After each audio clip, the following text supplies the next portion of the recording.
الحمد لله رب العالمين والصلاة والسلام على سيد الأنبياء والمرسلين أما بعد فأعوذ بالله من الشيطان الرجيم بسم الله الرحمن الرحيم يا أيها الذين آمنوا كتب عليكم الصيام كما كتب على الذين من قبلكم لعلكم تتقون صدق الله العظيم وصدق رسوله النبي الكريم الأمين إن الله وملائكته يصلون على النبي يا أيها الذين آمنوا صلوا عليه وسلموا تسليما تمام حضرات عشق محبت کے ساتھ درود و سلام کا نذرانہ پیش کریں الصلاۃ والسلام علیک یا رسول اللہ وعلی آلک واصحابک یا حبیب اللہ الصلاۃ والسلام علیک یا نبی اللہ وعلی آلک واصحابک یا نور اللہ الصلاۃ والسلام علیک یا خاتم النبیین وعلى آلك وأصحابك رحمة للعالمين مولاي صل وسلم دائما أبدا على حبيبك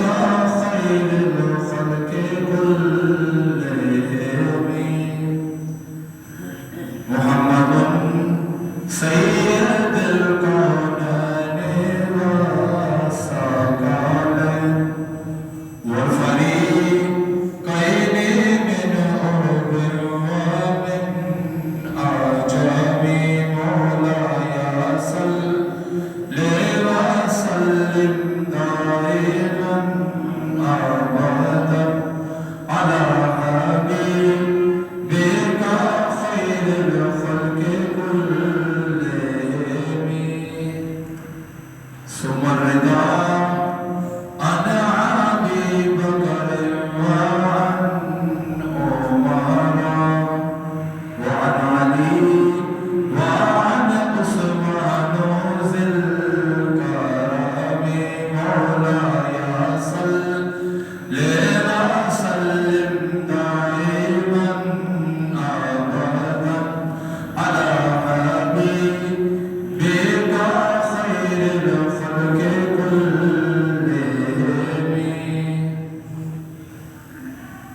جب حسن تھانے کا جلوہ نما انوار کا عالم کیا ہوگا ہر کوئی فدا ہے بن دیکھے تو دیدار کا عالم کیا ہوگا جب خدمت میں تھے ان کے دو بکر عمر عثمان و علی اس وقت حضور اکرم کے دربار کا عالم کیا ہوگا ایک سمت علی ایک سمت عمر صدیق ادھر عثمان ادھر ان جگمگ جگمگ تاروں میں ماتاب کا عالم کیا ہوگا جب حسن تھانے کا جلوہ نما انوار کا عالم کیا ہوگا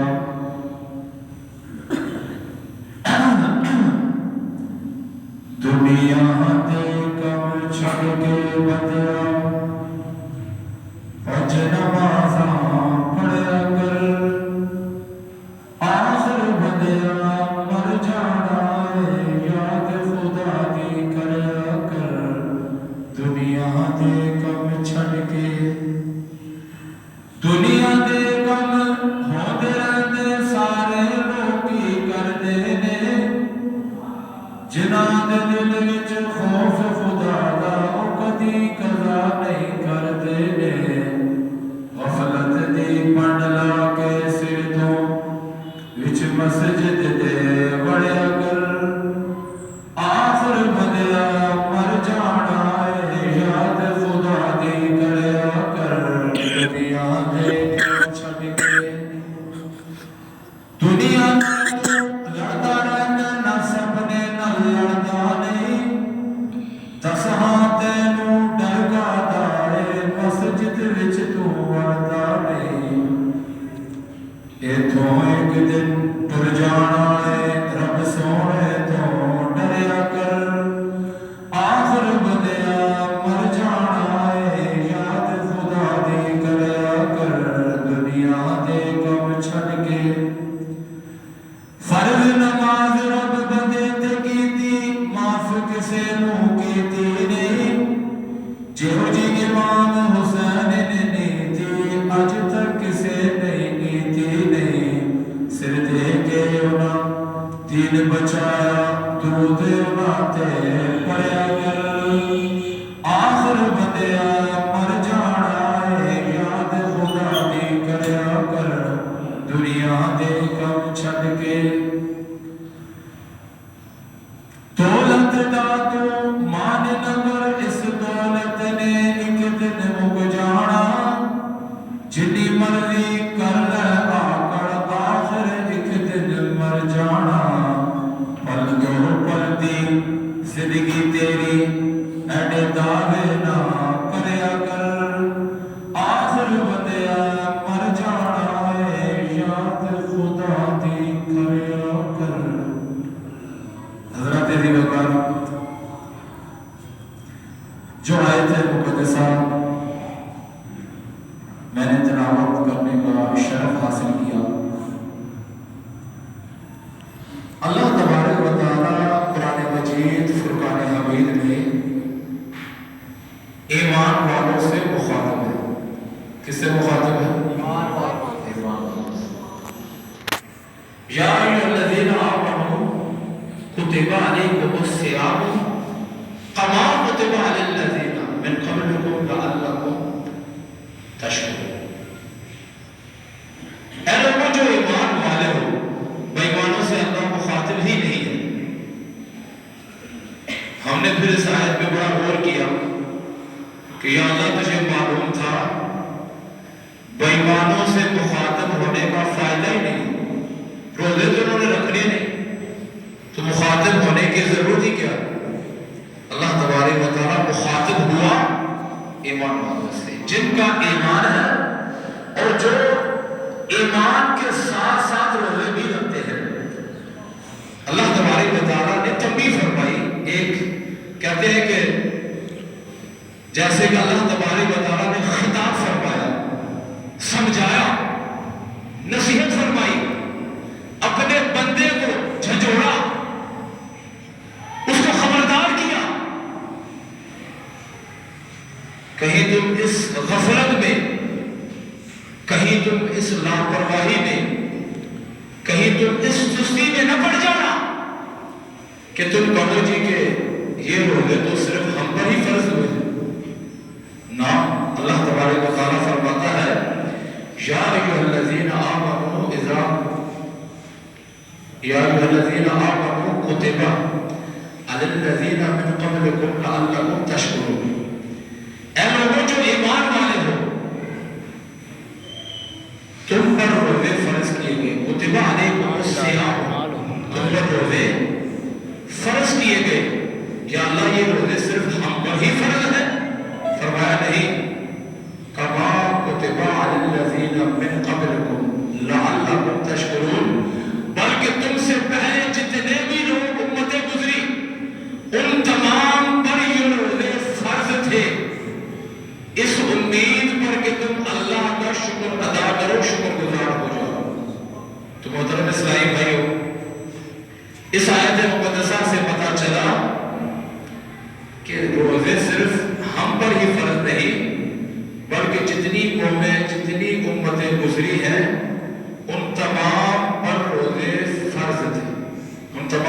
روزے فرض تھے، لیکن ان کا انداز ذرا مختلف تھا. جیسا کہ داؤد علیہ السلام کے بارے میں آتا ہے، آپ ایک دن روزے سے ہوتے اور ایک دن بغیر روزے سے ہوتے. حضرت موسیٰ علیہ السلام، حضرت عیسیٰ علیہ السلام، بلکہ حضرت آدم علیہ السلام ہر مہینے کے 3 دن روزے رکھتے، 13، 14، 15. ہر امت کے اندر روزے کی عبادت ضروری تھی، لیکن اس کا انداز جو تھا وہ مختلف تھا. حضرت سیدنا سلمان فارسی یہ صحابی رسول ہے اور تقریباً 260 برس انہوں نے عمر پائی. کتنی؟ 260 برس. اور یہ 4 مرتبہ غلام بن کر بکے اور 5ویں مرتبہ میرے آقا علیہ السلام کی بارگاہ میں تشریف لائے اور صحابیت کا درجہ آپ نے حاصل کیا. تو میرے آقا علیہ السلام نے ارشاد فرمایا، سلمان فارسی جو ہے یہ میرے اہل بیت میں سے. بڑا پیار فرمایا. ساری زندگی میرے آقا علیہ السلام کی بارگاہ میں گزاری، نوکری کرتے ہوئے، اور 260 برس کی عمر پائی. کئی مقامات پہ گورنر بھی لگے، اور گورنری کی آپ تنخواہ نہیں دیتے تھے، بلکہ اپنے ہاتھ سے محنت مزدوری کر کے خود اپنے گھر کا خرچہ وغیرہ چلاتے تھے، خود کفیل. تو محترم اسلامی بھائیوں، حضرت سلمان فارسی صحابی رسول، اور ہر بندے کے ذہن میں یہ بات ہونی چاہیے کہ جتنے بھی میرے آقا کے صحابی ہیں وہ تمام کے تمام جنتی ہیں. ہم تو ایک ادنا مسلمان، ہم جیسا، وہ جیسا آدمی کے لیے آپ یہ نہیں کہیں گے یہ جہنمی ہے. آپ بھی امید کریں گے، میں بھی امید کروں گا کہ اللہ عز و جل، آپ نے کلمہ پڑھا ہے تو اللہ آپ کو بھی جنت میں لے کر جائے گا، اور میں نے بھی کلمہ پڑھا، ہم بھی جنت میں جائیں گے. تو پھر صحابہ رسول جس نے سر کی آنکھوں سے بیداری کے عالم میں جاگتے ہوئے میرے آقا علیہ السلام کا دیدار کیا ہو، اس کے ایمان کا، اس کے اسلام کا کیا عالم ہوگا جس نے میرے آقا علیہ السلام کے سامنے اپنی جانساری پیش کر کے شہادت نوش فرمائی ہو. کیا ان کا انداز ہوگا کہ تعداد میں 313 ہے، کفار ہزاروں لاکھوں کے حساب سے ہے، لیکن میرے آقا کے محبت وہ بہادری دکھاتی ہے، ان تمام کے مقابلے میں گئے اور تمام کو شکست دے دی. یہ صحابی رسول کے لیے ہر بندے کے ذہن میں سوائے وہ پیٹنے والے اور اپنے سینہ کو بھی کرنے والے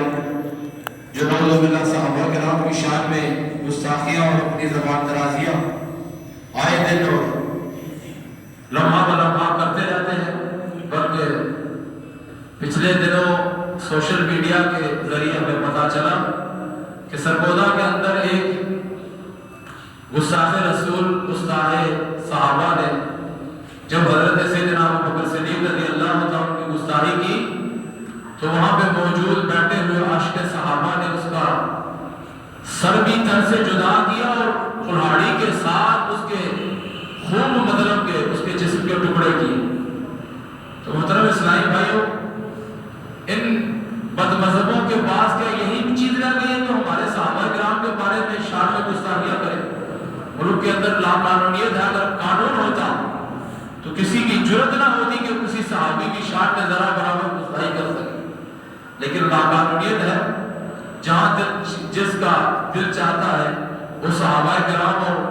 میرے آقا علیہ السلام اور اولیاء کرام کی شان میں گستاخیاں کرتے رہتے ہیں. بہرحال اللہ تبارک و تعالیٰ کی بارگاہ میں دعا ہے، رب العالمین گستاخ صحابہ، گستاخ اولیاء، گستاخ نبی پاک صلی اللہ تعالیٰ علیہ وسلم، گستاخ دین کو تباہ و برباد فرمائے. یا اللہ اپنی طرف سے اس کے اوپر عذاب نازل فرما. ابھی پچھلے دنوں آپ نے نہیں دیکھا عورت مارچ. ہمیں چاہیے آزادی، ہم جہاں چاہیں جس طرح چاہے زندگی گزارے، جس کے ساتھ چاہے ہم سوئیں، جتنے چاہے ہم بچے پیدا کریں، کھانا تم گرم کرو، بستر میں گرم کرو، پتہ نہیں کیا کیا الفاظ سوشل میڈیا کے ذریعے ہمیں اپنے کانوں سے سننے پڑے۔ یہ ہماری عورت آزادی چاہتی ہے، جس کے ساتھ چاہے غیرتی اور بے شرمی کی حد نہیں کہ ایک عورت جس کی وہ بہن ہے، جس کی وہ بیوی ہے، جس کی وہ ماں ہے، اس کے سامنے یہ بکواس کر رہی ہے کہ میں جس کے ساتھ چاہوں تو چلی جاؤں، جس سے چاہوں بچے پیدا کروں۔ تو محترم اسلامی بھائیوں، یہ آزادی زیادہ دینے کی، یہ ہمارا ماحول جو ہے ان علاقوں کے اندر یہ تو بڑا سلجھا ہوا ماحول ہے، میں اس کی بات نہیں کرتا، لیکن آپ تھرڈ کلاس یعنی یہ جو اپر کلاس جتنے بھی یہ ماڈرن ٹاؤن ڈیفینس اور طرح طرح کے یہ جو امیر ترین علاقے ہیں، جو مدر آزاد جو پھرنے والے عورتیں، لڑکیاں، لڑکے ہیں، ان کے بارے میں کیا رہا؟ آخر اسلام ان کو کون سمجھائے گا کہ وہ اسلام کی طرف نہیں آتے، اسلام کی دعوت کو وہ قبول نہیں کرتے، طرح طرح سے اسلام کے اندر ہمیں آزادی چاہیے، ہمیں فلاں چاہیے۔ آزاد بھی جو ہے وہ اسلام نے عورت کو اتنی دی ہے کہ اتنی آزادی تو کسی مذہب کے اندر نہیں۔ یہ بھیڑیے جتنے بھی یہ این جی اوز ہیں، یہ بھیڑیے بن کر ان عورتوں کو استعمال کرتے ہیں، ورنہ اتنی آزادی ہے اسلام کے اندر۔ چادر اور چار دیواری کے اندر جب ہماری بہن رہتی ہے، ہماری بیوی رہتی ہے، اگر بیٹیاں ہیں تو اس کی سربراہ ہے، اگر بیٹے ہیں، 4 بیٹے ہیں تو اس کی سربراہ ہے۔ جس طرح وہ آرڈر کرے گی، اس کے بیٹے اس کے سامنے سر جھکا کے اس کے آرڈر کو مانے گی۔ شوہر کما کے لائے گا، اس کے منہ میں ڈالے گا، اس کو جمع پونجی دے گا۔ اس سے بڑی آزادی اسلام کے علاوہ اور کہاں ہے؟ دوسرے مذاہب کے اندر تو کہتے ہیں تم اپنا کماؤ، میں اپنا کماؤں گا، تم بھی گھر بناؤ، میں بھی گھر بناؤں گا۔ لیکن ہم کیا کرتے ہیں؟ ہم کہتے ہیں نہیں، تو پردے میں چادر اور چار دیواری کے اندر رہ، کما کے میں لے کر آؤں گا، چاہے دال کھلاؤں، چاہے نون کھلاؤں، چاہے مرغا، جو بھی مجھے کمائی میں میسر ہوگا میں تمہیں لا کر دوں گا۔ تو محترم اسلامی بھائیوں، بہرحال یہ ضرورت باتیں تھی جو ہمارے زبان سے نکلی۔ آپ نے بھی ان چیزوں کو معاشرے کے اندر محسوس کیا ہوگا کہ کس طرح ہماری عورتیں آزادی چاہنے پر طرح طرح کے نعرے بازیاں اسلام آباد کیپٹل سٹی کے اندر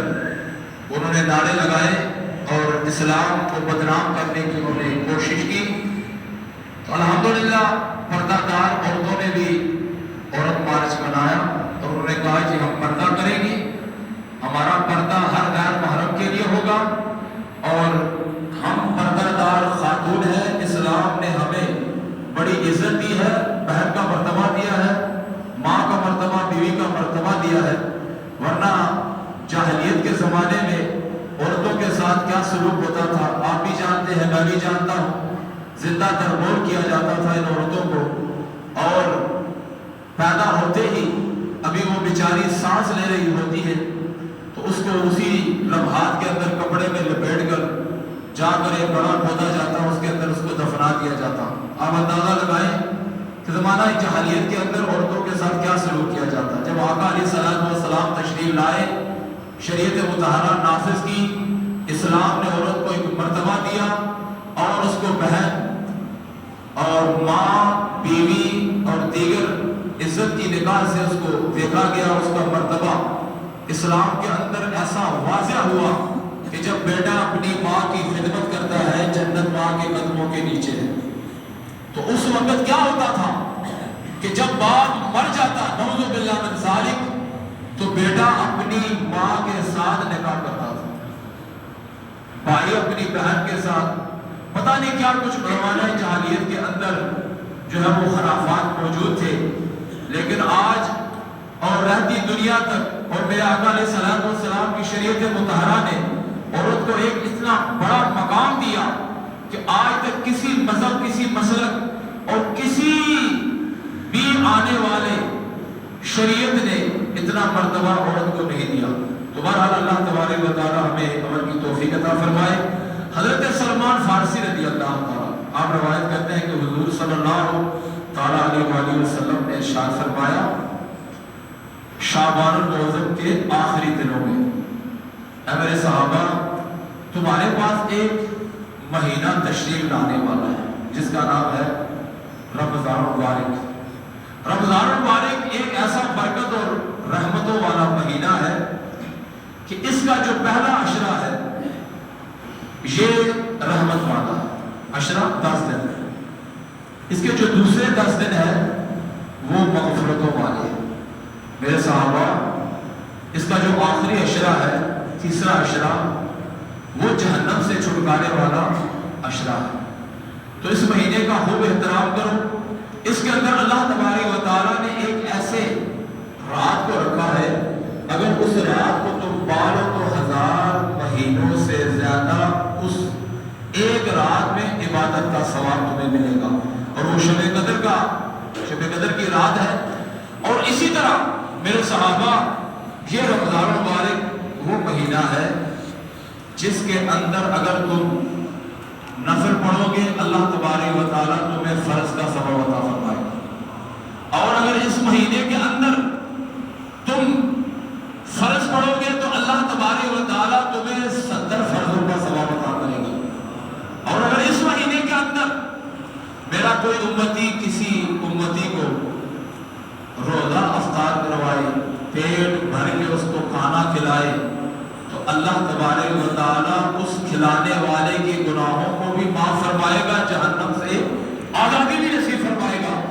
اور اس کو اتنا ہی ثواب ملے گا جتنا ثواب روزہ رکھنے والے کو ملا۔ تو غریب صحابہ کرام بھی وہاں موجود تھے جو ایک وقت کی روٹی اپنے لیے نہیں پوری ہوتی تھی، کسی کو کیا کھلائے؟ عرض کی یا رسول اللہ صلی اللہ علیہ وسلم ہم میں سے کوئی اتنا نہیں ہے کہ کسی کو پیٹ بھر کے کھانا کھلائے، ہمارے تو اپنے پیٹ اپنے مال سے نہیں بھرتے، ہم غریب ہیں، تو یہ ثواب تو ہم حاصل نہیں کر سکتے۔ میرے آقا علیہ الصلوۃ والسلام نے ارشاد فرمایا یہ ثواب تو اللہ تبارک و تعالیٰ اس مسلمان کو بھی دے گا جو کسی دوسرے مسلمان روزہ دار کو ایک گھونٹ پانی پلائے، ایک کھجور کھلائے، یا ایک گھونٹ دودھ کا پلا دے۔ یہ ثواب اللہ تبارک و تعالیٰ اس مسلمان کو بھی عطا کرے گا۔ اور اللہ تبارک و تعالیٰ کے حبیب علیہ الصلوۃ والسلام نے ارشاد فرمایا رمضان مبارک کے ہر افطار کے وقت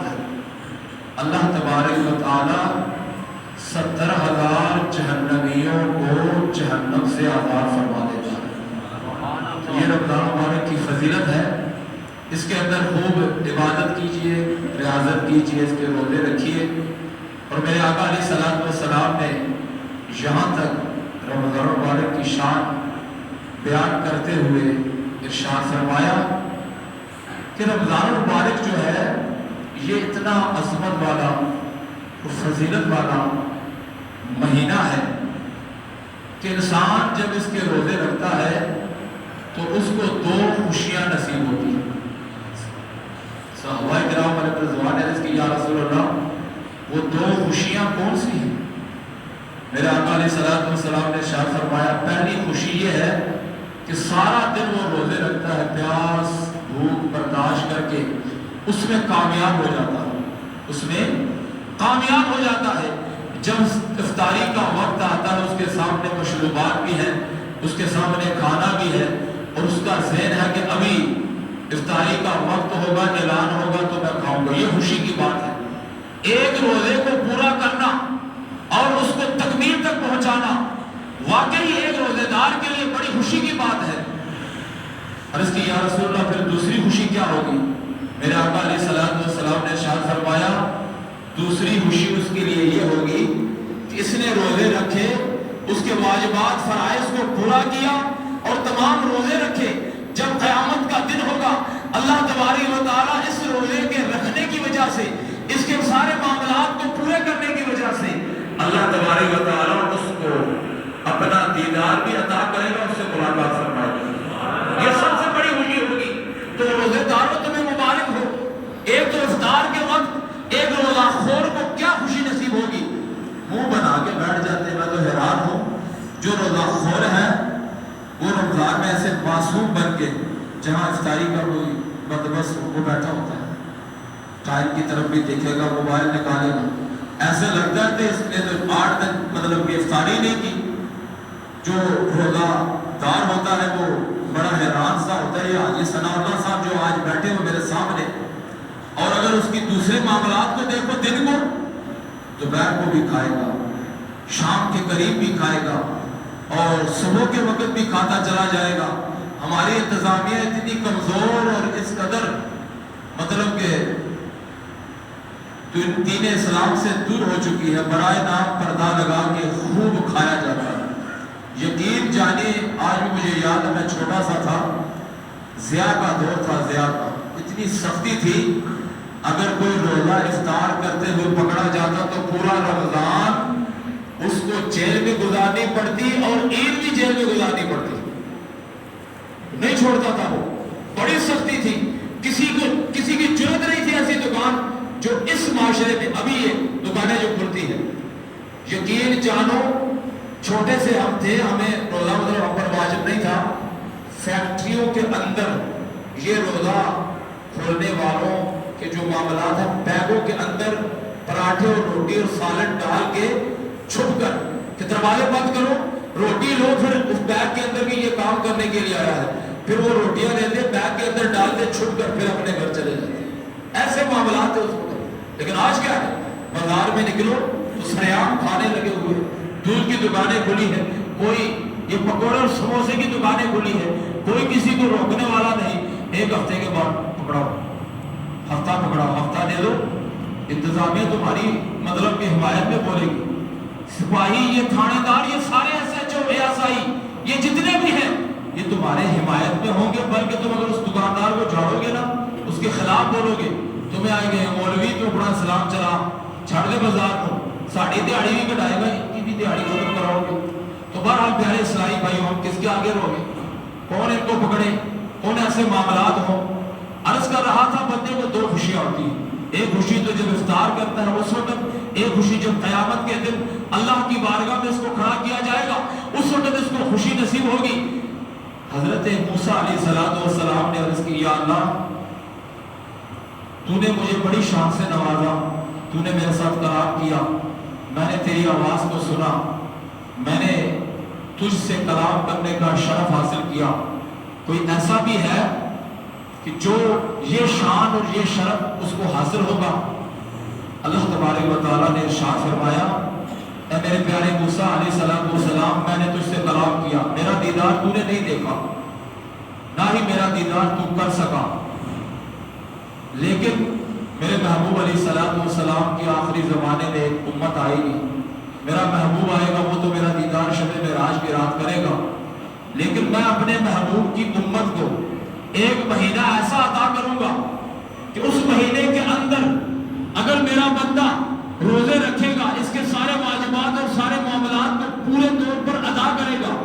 جب افطاری کا وقت ہوگا اس وقت میں اپنا دیدار اس کو عطا کروں گا. آپ نے دیکھا ہوگا کتنی روحانیت ایک بندے کو نصیب ہوتی ہے جب وہ روزہ افطار کر رہا ہوتا ہے. ایسا محسوس ہوتا ہے کہ یا اللہ میں تیری بارگاہ میں سارا دن رہا, میں نے روزہ رکھا, میں نے افطار نہیں کیا, تیرے خوف سے روزہ رکھا. اگر میں چاہتا کمرے کے اندر چھپ کر کھا بھی سکتا تھا, پی بھی سکتا تھا, لیکن یا اللہ تیرے خوف سے نہ پیا نہ کھایا, اب میں تیرے رزق سے افطاری کر رہا ہوں. واقعی وہ انسان کی معراج ہوتی ہے, گویا کہ وہ اللہ تبارک و تعالیٰ کا دیدار کر رہا ہوتا ہے, اللہ تبارک و تعالیٰ کے ساتھ گفت شنید میں مصروف ہوتا ہے, اس کی روحانیت جو ہے وہ بتلا رہی ہوتی ہے. اے بندے آج تو کامیاب ہو گیا, روزہ رکھ کے اللہ تبارک و تعالیٰ کی بارگاہ میں تو آج حاضر ہے. اور واقعی یہ بڑا مرتبہ ہوتا ہے ایک بندے کے لیے. اللہ تبارک و تعالیٰ نے فرمایا میرے موسیٰ علیہ السلام, میں اس وقت روحانی طور پر اپنے اس بندے کو جس نے روزے پورے کیے اپنا دیدار بھی عطا کروں گا, روحانی طور پہ وہ میرا دیدار کرے گا. محترم اسلامی بھائیوں, یاد رکھیے جس طرح رمضان مبارک کے روزے کی بہت زیادہ فضیلت ہے, آپ نے سنا بہت فضیلت ہے, جتنی بھی فضیلت بیان کی جائے یہ کم ہے. یہاں تک بھی رمضان مبارک کے بارے میں آتا ہے, اگر بندہ رمضان مبارک میں رات کو سوتا ہے, صبح اٹھنے کے لیے جب ارادہ کرتا ہے تو فرشتے کہتے ہیں اللہ تجھ پر رحم کرے، اٹھ کر اپنے جب یہ بستر وغیرہ جھاڑ کر اس کو سمیٹتا ہے تو یہ بستر اللہ کی بارگاہ میں دعا کرتا ہے، یا اللہ اس کو جنت کے بچھونے عطا فرما۔ جس روزے دار کے لیے اس کا بچھونا دعا کرے، تیری خوش نصیبی کی کوئی حد نہیں۔ جب انسان اپنے پاؤں میں جوتی پہنتا کہ جاؤ یار کچھ نہ کچھ چیز لے کر آؤ، تو یہ جوتی جو ہے یہ اللہ کی بارگاہ میں عرض کرتی ہے، یا اللہ قیامت کے دن جب پورے صراط سے گزر ہو تو اس کو بڑے آرام سے بجلی کی طرح پورے صراط سے گزار دینا۔ تیرے روزے رکھنے کے لیے جوتی پہن رہا ہے۔ جب انسان کوئی برتن پکڑتا ہے، کوئی سالن ڈالو، بازار سے سالن لے کر آؤ، یا کوئی بھی معاملات اپنے برتنوں کو اٹھاتا ہے تو یہ برتن اللہ کی بارگاہ میں دعا کرتے ہیں، یا اللہ اس کو قیامت کے دن جنت کے برتن عطا فرما۔ انسان جنت میں جائے گا تو جنت کے برتن اس کو عطا ہوں گے۔ اسی طرح کوئی بھی عمل کرتا ہے، اگر انسان اٹھ کر کھانا کھانے کے لیے کھانا سامنے رکھتا ہے کہ میں روزہ رکھوں گا، سحری کرتا ہے، تو یہ کھانا بھی اللہ کی بارگاہ میں دعا کرتا ہے، یا اللہ جنت کے کھانے اس کو نصیب فرما۔ اور یہاں تک کہ جب وہ وضو کرتا ہے، وضو کا پانی اس کے لیے دعا کرتا ہے، یا اللہ اس کو گناہوں سے پاک و صاف کر دے۔ اسی طرح جب انسان نفل پڑھنے کے لیے یا کہ فجر کی سنتیں ادا کرنے کے لیے قبلے کی طرف منہ کر کے اللہ اکبر نیت کو باندھ کے الحمد شریف شروع کرتا ہے، تو یہ کعبۃ اللہ جس کی طرف ہم منہ کر کے نماز پڑھتے ہیں، اللہ اکبر مسلمانوں ذرا سوچو، ہم بہت غفلت میں پڑے، ہمیں کعبۃ اللہ بھی بھول گیا ہے، کعبے والا بھی بھول گیا۔ جس کعبے کی طرف منہ کر کے ہمارے آقا نماز پڑھتے تھے ہم اس کو بھی بھول گئے۔ یہ کعبۃ اللہ جس کی طرف ہم منہ کر کے نماز پڑھتے ہیں چہرہ کر کے، یہ کعبۃ اللہ دعائیں مانگتا ہے، یا اللہ اس کی قبر کو کشادہ کرنا، یہ میری طرف منہ کر کے نماز پڑھنا۔ تو محترم اسلامی بھائیو، اسی طرح جو روزے نہیں رکھتے آخر ان کے لیے کوئی وعید بھی تو ہوگی، کوئی عذاب، اس کا بھی سلسلہ ہوگا۔ اس حدیث کے راوی حضرت انس بن مالک رضی اللہ تعالیٰ عنہ، یہ صحابی رسول ہے۔ آپ فرماتے ہیں کہ ایک مرتبہ میرے آقا علیہ الصلوۃ والسلام ممبر کے قریب تشریف لائے، جب پہلے درجے پہ پاؤں رکھا فرمایا آمین، دوسرے درجے پہ پاؤں رکھا فرمایا آمین، تیسرے درجے پہ پاؤں رکھا فرمایا آمین۔ صحابہ کرام بڑے حیران ہوئے، عرض کی یا رسول اللہ صلی اللہ علیہ وسلم دعا مانگنے والا ہمیں نظر نہیں آیا،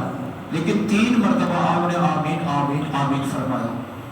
تو حضور صلی اللہ تعالیٰ علیہ وآلہ وسلم نے ارشاد فرمایا، ابھی ابھی میرے پاس جبریل امین علیہ السلام تشریف لائے تھے، عرض کرنے لگے یا رسول اللہ صلی اللہ علیہ وسلم بڑھاپے میں اپنے والدین کو دونوں یا ان میں سے ایک کو پائے، کوئی بندہ آپ کے امتیوں میں سے اس کی خدمت کر کے، اس کی فرمانبرداری کر کے تجھے اور تیرے رب کو راضی نہ کرے، وہ تمام برباد ہو جائے، اس کی ناک خاک آلود ہو جائے۔ تو میں نے کہا آمین۔ جب دوسرے درجے پہ پاؤں رکھا تو جبریل امین عرض کرنے لگے یا رسول اللہ صلی اللہ علیہ وسلم زندگی میں وہ اپنے روزے کو پائے، رمضان کے مہینے کو پائے، لیکن اس کا احترام نہ کرے، اس کے روزے نہ رکھے، صحت مند ہونے کے باوجود ہڈا کٹا کی جو ہر قسم کے کام کاج وزن میں اٹھاتا ہے، سب کچھ کرتا ہے، اس کے باوجود روزے نہیں رکھتا۔ یا رسول اللہ صلی اللہ علیہ وسلم ایسا بندہ تمام برباد ہو جائے، ہلاک ہو جائے، اس کی ناک خاک آلود ہو جائے۔ تو میں نے کہا آمین۔ تیسرے درجے پہ جب میں نے پاؤں رکھا، جبریل امین عرض کرنے لگے یا رسول اللہ صلی اللہ علیہ وسلم جس بندے کے سامنے تیرا ذکر ہو، تیرا نام لیا جائے، تو دو جہاں کا سردار ہے، تیرا کلمہ جو پڑھتا ہے وہ مسلمان، ایک مسلمان نام لینے والا نام لے اور دوسرا مسلمان اس کو سنے لیکن آپ پر درود و سلام نہ پڑے، ایسا بندہ بھی برباد بھی ہو جائے، ہلاک بھی ہو جائے، اس کے ناک خاک آلود ہو جائے۔ تو میں نے کہا آمین، کیوں نہیں، میں اس کا نبی ہوں، میں اس کا رسول ہوں، میرا کلمہ پڑھا ہے اس نے، اگر میرا کلمہ پڑھتے ہوئے اس کے باوجود بھی میرا نام سنتا ہے اور صلی اللہ تعالیٰ علیہ وآلہ وسلم یا درود و سلام نہیں پڑھتا، واقعی ایسے بندے کی ناک خاک آلود ہو جائے۔ تو ہم خود اندازہ لگائیں، بد دینے والا کون ہے اور بددعا پہ آمین کہنے والا کون ہے. آخری حدیث اور آخری بات، تھوڑی سی دیر بھی ہو جائے تو گھبرایا نہ کرے، یہ حکمت کی باتیں ہر دفعہ نہیں ملا کرتی. حضور علیہ السلام نے ارشاد فرمایا، اس حدیث کے راوی حضرت عبداللہ ابن عباس حضور علیہ السلام کے چچا زاد بھائی ہیں. آپ روایت کرتے ہیں کہ حضور نبی کریم علیہ السلام نے فرمایا، اگر کوئی بندہ جان بوجھ کر ایک روزہ قضا کرتا ہے، کتنا روزہ؟ ایک، زیادہ نہیں، صرف ایک، اونلی ون، ایک روزہ قضا کرتا ہے، زمانے بھر کے روزے بھی اکٹھے کر دیے جائیں، اس کے لیے وہ کفایت نہیں ہوگی. پورے زمانے کے، پوری دنیا کے روزے ایک طرف، اس بندے کا اپنا روزہ ایک طرف، اگر یہ قضا کر دیتا ہے زمانے بھر کے روزے بھی اس کے کفایت نہیں کر سکتے. تو فرمایا حضور علیہ السلام نے، میں نہیں کہہ رہا، حدیث مبارکہ عبداللہ ابن عباس یہ حضور علیہ السلام کے چچا زاد بھائی ہیں، کوئی عام صحابی نہیں، جلیل القدر صحابی اور محدث صحابی. آپ فرماتے ہیں کہ حضور علیہ السلام نے ارشاد فرمایا، جو بندہ جان بوجھ کر رمضان مبارک کا ایک روزہ قضا کرتا ہے، اس بدنصیب کو قیامت کے دن 9 لاکھ سال جہنم کی آگ میں جلایا جائے گا. آج سگریٹ ہمارے ہاتھ میں آئے تو وہ برداشت نہیں ہوتا، پاؤں کے نیچے شیشہ آ جائے یا کوئی لوہا وغیرہ آ جائے، ہم سے برداشت نہیں ہوتا. 9 لاکھ سال جہنم کی آگ میں جلنا پڑے گا ایک روزہ چھوڑنے والے اس بدنصیب کو. سزائیں آپ اپنے سامنے رکھیں اور سوچیں، ضرور سوچیں، آپ بھی سوچیں، میں بھی سوچتا ہوں. آخر میں بھی انسان ہوں، جو روزہ رکھنے والے وہ لوہے کے نہیں بنے. آپ ان سے پوچھ لیں جو روزہ رکھتے ہیں پابندی کے ساتھ نہیں چھوڑتے، بھائی آپ بھی انسان، آپ کو پیاس لگتے ہو کہنا ہاں لگتی ہے، آپ کو بھوک نہیں لگتی کہنا لگتی ہے، آپ کو تکلیف نہیں ہوتی، آپ کا جسم نہیں چلتا پانی کی شدت اور کھانے کی شدت کے لیے، وہ کہے گا ہاں لگتی ہے، سارا کچھ ہوتا ہے. ہم کوئی فرشتے نہیں ہیں اور نہ ہی ہمیں کوئی ایسا معاملہ ہوتا ہے کہ یہ جی مولوی ہے یا روزہ رکھنے والا اس کو تکلیف نہیں ہوتی. ایک برابر ہر انسان کو اس بات کی تکلیف ہوتی ہے. اور یہ جسم کا ایک جو کہتے ہیں زکات ہے، اگر کسی مال کا زکات نہ نکالی جائے وہ مال ناپاک رہتا ہے، اس کو پاک کرنے کے لیے زکات نکالنی پڑتی ہے. یہ جسم بھی پورا سال گناہوں سے لتڑا ہوا ناپاک ہو جاتا ہے، اس کو پاک کرنے کے لیے روزے کی تپش ضروری ہے. جب یہ تپش اس کے جسم کو ملتی ہے اور اس کے گناہوں کو جلا کر اس کو پاک صاف کر دیتی ہے، تو خدا را اس اپنے جسم کی زکات ضرور نکالیے اور روزے رکھ کر اللہ تبارک و تعالیٰ کو اس کے حبیب کو راضی کیجیے. انشاءاللہ آپ کی دنیا بھی سنور جائے گی، آخرت بھی. ایک مہینہ تو ہے، 11 مہینے کھائیں، آپ جی بھر کے کھائیں، مرغ مسلم کھائیں، کون منع کرتا ہے؟ کرتا کوئی منع نہیں کرتا. لیکن ایک مہینہ صرف 12-13 گھنٹے کے لیے اپنے آپ کو روک لیں. فجر کے بعد روک دیں، عصر مطلب کہ مغرب کے ٹائم تک آپ منع رہیں، پھر پوری رات کھاتے رہیں. یہ بھی نہیں کہ رات کو آپ کو بنا اچھے اچھے کھانے کھائیں، گھر میں تیار کروائیں. اللہ تبارک و تعالیٰ